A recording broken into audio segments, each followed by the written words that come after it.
Hey, this is Ryan from Muscle Without Meltdown with just a quick daily YAP today. I wanted to talk about how, as a beginner, and even inside your first few years of training until you become an intermediate or really advanced lifter, your bread and butter is going to be just doing straight sets. That's how you're going to get pretty much all your results. And by that, I mean just classic strength training. Going in, you have a weight that you've picked. You're going to get X number of repetitions with it, or you're going to try to.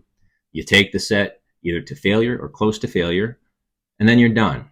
Maybe you rest, then you do another set or go to another exercise. But there's no doing exercises back to back to back, at least not for the same body part.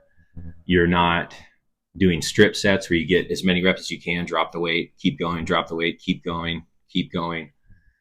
You're not having a partner help you force out more reps than you can on your own. You're just doing straight sets and progressing essentially in a linear fashion over weeks and months.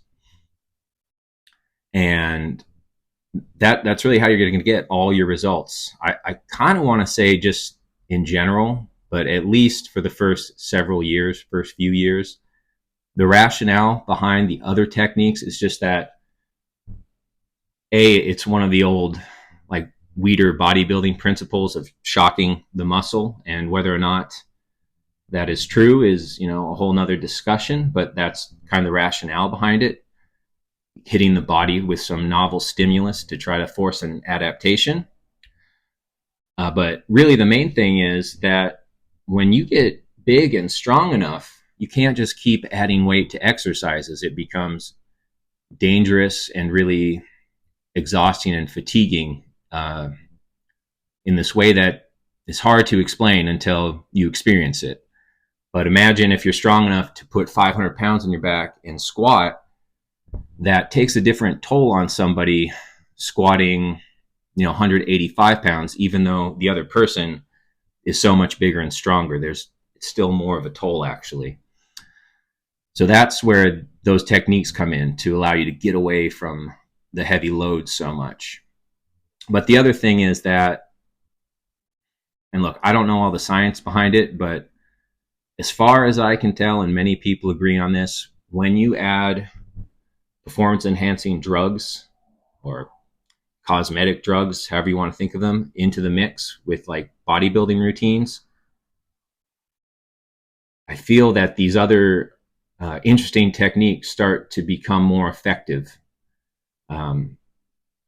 Because for the average person, that mechanical tension and just progressive overload, like that's the bee's knees as far as making gains and getting results. But it seems like the juiced up bodybuilder guys really can get results from doing kind of fluff and pump work without using really heavy loads. So there really could be something behind that as far as sarcoplasmic hypertrophy or whatever it's called.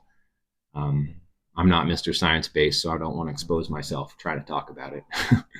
But basically, drugs do seem to change the rules a bit. And then, of course, some people just have insane genetics too, where it's like they look at a dumbbell and they grow. It doesn't matter what stupid thing they do with it. But as far as you're concerned, stick to the straight sets. Try not to be tempted by that other stuff. I know it looks fun, and you're probably going to be jealous of your of your friends and other people at the gym screwing around with it. But over time, you'll notice that you're progressing and they are really not, because you are chasing more reps and more weights, greater loads, and that is going to drive far more progress than the young guys in there who aren't that experienced yet, trying to use these advanced techniques to make gains. Because really those techniques, you think about it, an advanced lifter, they're scraping the bottom of the barrel.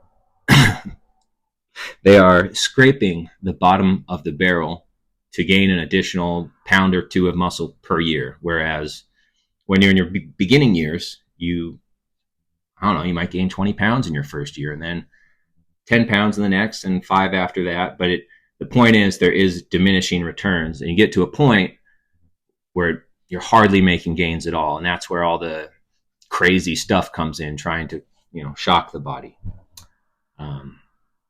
Anyway, I would say don't worry about that stuff.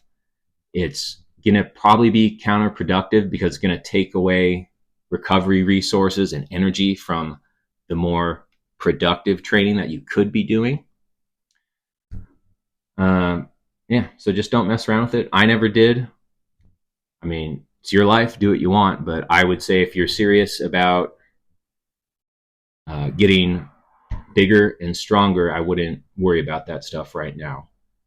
Now, that said, it's also important that training is fun. And if adding a strip set or some drop set, superset thing into your workout here and there makes it more fun and you can stick with your program better, hey, more power to you. Just don't make it the cornerstone of your program and you'll be okay.